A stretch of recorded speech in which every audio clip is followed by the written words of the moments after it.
ମରିବାର ତ ନା ଜାଣିନି, ତିନି ଲୋକର ଜାଣିଛି। ପୁଅଟି ମରିଛି, ଆଉ ଦି ଝିଅ ମରିଛି, ନା ମାଟା ମରିଯାଇଛି, ନାତୁଣୀ ଦିଟା ମରିଛି।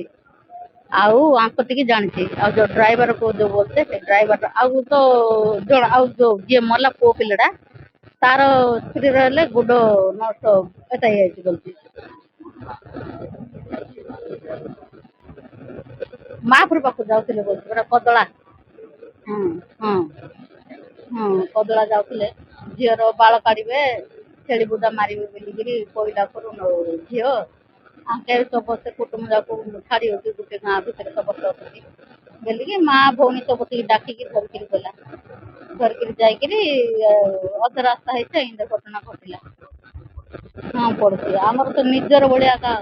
ହଁ ହଁ ଭଲ, ଏତେ ଭଲ ପିଲା କୋଉ ଦୁନିଆରେ ନାହିଁ। ପୁଅଟା ପୁଅ ହଉ, ମା ହଉ, ବାପା ହଉ, ଭାଇ ହଉ, ଭଉଣୀ ମାନେ ହଉ, ସବୁଥିରେ ମାନ୍ୟ ଧର୍ମରେ ଆକା। ତାଙ୍କେ କିଏ କାହାକୁ ହିଂସା କପଟ ଲୋକ ନାହିଁ ନା, ସବୁ ଭଲ ଲୋକ ଯାକ।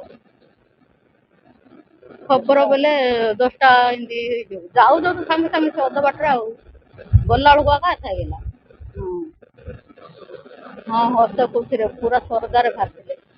ଆଉ ପରିବାର ତାଙ୍କର କୁଆଡେ ଗଲେ ଇଣ୍ଡିଆ ହିଂସା କପଟରେ ନାହିଁ, ସୁନ୍ଦରରେ ବାହାରିକିରି କାହାକୁ କିଛି ଟିକେ ହେଲେ ଡାକିକିରି କରିକିରି ପଡା ପଲସାର ହେଲେ ଯାଇକିରି ଠିଆ ହେଇକିରି ପାଖରେ ସବୁ ଦେଖେଇକିରି, ଆଉ ମେଡିକାଲରେ ପଡିଲେ ହେଲେ ଯାଇକିରି ଦେଖେଇକିରି ମେଡିକାଲରେ ଆଣିକିରି ଦେଖେଇକିରି ପରିବାର ସବୁ କରିକି ସେ ଆଜ୍ଞା ଥିନେ ଲୋକ ଆମ ପାଖରୁ ପଳେଇଗଲା। ଆମର ଘର ଦ୍ୱାର ହାତ ଗୋଡ ପଡିକିରି ଭାଙ୍ଗିଗଲା।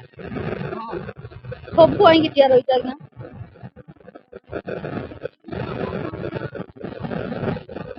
ହଁ ଯିଏ ଭଲ କାମ କରୁଛି ସିଏ ଏକା ପଳଉଛି, ସମସ୍ତେ ପାଖରେ ଠିଆ ରହିଛି। ସେ କିଏ ଠିଆ ରହିଛି କିଏ ଠିଆ ରହିନି, ପାଖରେ ହେଇଥିଲେ ଆମେ ଯାହା କରୁଛୁ କି କିସ କରୁଛୁ, ଆମେ ପାଖରେ ନାହିଁ, ଆମେ ଦେଖିବା ଦରକାର କେବେ ଖାଇବ କେବେକୁ ରହିବ ବୋଲିକିରି କୁଆଡେ ନ ଯାଇକି ଦେଖିବୁ ବୋଲିକିରି।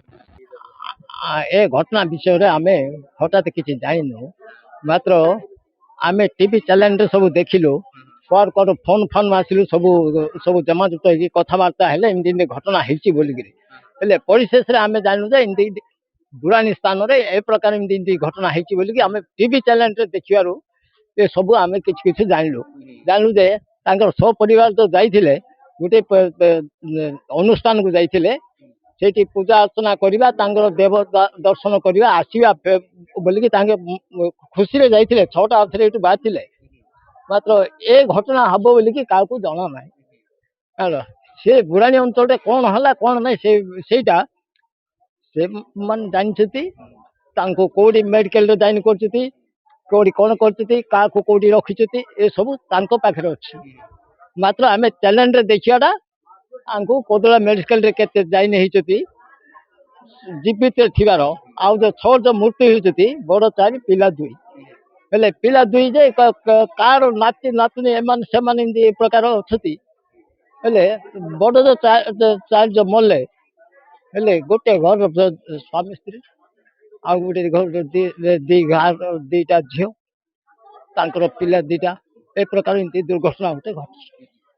ଏ ଦୁର୍ଘଟଣା ସ୍ଥଳରେ ଆମେ ଜାଣିବାର କେମିତି ନା, ଲୋକ ଦେଖାଣିଆ କାମ ଏଟା ନାହିଁ, ଏଟା ତ ପବ୍ଲିକ କାମ। ହେଲେ ଏଇଟା ତ କଣ କରାଯିବ କଣ ନାହିଁ, ଏଇଟା ଗଭର୍ଣ୍ଣମେଣ୍ଟ କଣ କରିବେ ତାଙ୍କ କଥା ଆମେ ବୁଝିବେ। ଘଟି ଯାଇଛି। ହଁ ଆଙ୍କେ ସବୁ ଜାଣିଛେ ପରା କଥାର ଏ ଗାଁ ଲୋକକୁ ହେଲା। ଆଉ ଘଟଣା ବେଲେ ମୋ ଟିକେ ନିଖେ ଜାଣିଛି, ଆଙ୍କେ କେତେବେଳକୁ ଗଲେ କେତେବେଳକୁ ନାହିଁ, ମୁଁ ଆଉ ସେଟା ଦେଖିନି। ଆଉ ସେଠି ବେଲେ ଗୋଟେ ଝିଅଟି ବାହା ହେଇଥିଲା, ନାତି ନାତୁଣୀ ଧରିଥିଲା। ଏଠି ଗୋଟେ ଝିଅଟି ବାହା ହେଇଥିଲା, ସେ ନାତି ନାତୁଣୀ ଧରିଥିଲା। ଆଙ୍କେ ନିଜର 2 ଭାଇ।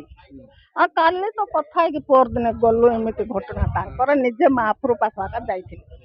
ହଁ ଆଉ ଏମିତି ହେଇଗଲା। ସକାଳ କୋଉ ମନ୍ଦିରକୁ ବୋଲି ଗଲା ପରେ ସେଠି କଣ ହେଲା 9ଟା ଭିତରେ ଆମେ ଶୁଣିଲୁ। 9ଟା ଭିତରେ ଫାଷ୍ଟ ନରସିଂହ ବେହେରା ମରିଗଲା ବୋଲି ଶୁଣିଲୁ।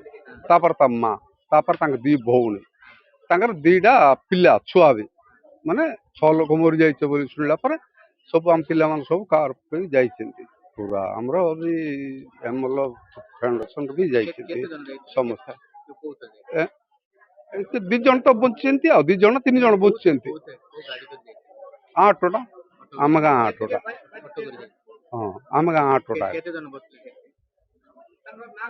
କେତେ କେତେ ନରସିଂହ ବେରା ତାର କେତେ ଜଣ ବସିଥିଲେ କେତେ ଜଣ ବସିଥିଲେ ସେଠି? କେତେ ଲୋକ ବସିଥିଲେ ମୁଁ ବି ଜାଣିନି ମାନେ ଖାଲି ରାଇ ଭିତରେ 2 ଜଣ ଗା ବଞ୍ଚିଛନ୍ତି 3 ଜଣ 4 ଜଣ ବଞ୍ଚିଛନ୍ତି 6 ଜଣ ମରି ଯାଇଛନ୍ତି ଏ ଖବରଟା କିଏ ଦେଲେ?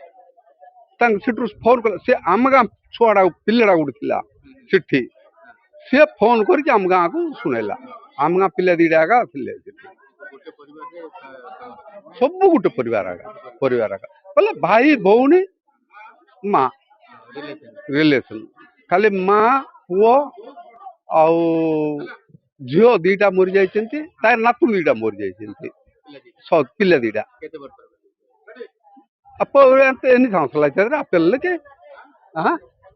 ଗୋଟେ ପିଲାଟାକୁ 8-10 ବର୍ଷ ଏମିତି ହବ ଆଉ ଗୋଟେ ପିଲାଟାକୁ 6-7 ବର୍ଷ ଭିତରେ ହବ ଗୋଟେ ପରିବାର ଆକା ଆଉ କିଏ ପଦା ଲୋକ ନାହାନ୍ତି ସବୁ ମରିଯାଇଥିଲା ହଁ ସାର୍ ଏହା ତ ନିଶ୍ଚିନ୍ତ ଭାବରେ ଆପଣମାନେ ବି ଜାଣିଛନ୍ତି ନିଶ୍ଚିନ୍ତ ଭାବରେ ଦୁଃଖର କଥା ଏଇଟା ଯେ ଗୋଟେ ପରିବାରର ଆମର ଆମ ଏଇଠିକାର ଆକ୍ଚୁଆଲି ଏଇଠି ବର୍ତ୍ତମାନର ଆମର ଏରେଙ୍ଗାର 3 ଜଣ ସେମାନେ ଆଉ 2 ଜଣ ହଉଛନ୍ତି ଏଇଠିକାର ଝିଅ କିନ୍ତୁ ବାହା ହେଇଛନ୍ତି ବାହାରେ ପାତ୍ରପୁର ତହସିଲ ଗୋଟେ ଆଉ ଗୋଟେ ପୁରସ୍ତମ ତହସିଲରେ ତ ମୁଁ ଏଇଠି ଏ 3ଟାଙ୍କର ରିପୋର୍ଟ ଦଉଛି ଯୋଉଟା କି ରିପୋର୍ଟ କଲେକ୍ଟର ସାର୍ ମୋତେ ମାଗିଥିଲେ ତା ରିପୋର୍ଟଟା ସେଥିପାଇଁ ରିପୋର୍ଟ କଲେକ୍ସନ କରିକି ବର୍ତ୍ତମାନ ତାଙ୍କର କଣ୍ଡିସନ ଫାଇନାନ୍ସିଆଲ କଣ୍ଡିସନ ଯାହା ବି ଅଛି ଆମେ ତାକୁ ରିପୋର୍ଟ କରୁଛୁ ଆଉ ଫର୍ଦର ଜିଲ୍ଲାପାଳଙ୍କ ନିର୍ଦ୍ଦେଶ କ୍ରମେ ଆମେ ତାକୁ ଇମ୍ପ୍ଲିମେଣ୍ଟ କରିବୁ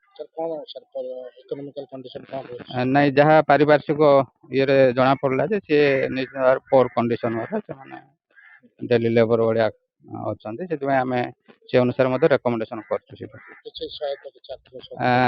ଏବେ ତ ଆମେ ରିପୋର୍ଟଟା ପଠେଇଛୁ ସେମାନେ ନିଶ୍ଚିନ୍ତ ଭାବରେ ହଠାତ୍ କିନା ତ ଯାହା ବି ରେଡ୍ କ୍ରସ୍ ଆମାଉଣ୍ଟ ଦିଆହବ ସାର୍ଙ୍କର ନିର୍ଦ୍ଦେଶ ପରେ ତ ହବ ଆଉ ଧନ୍ୟବାଦ।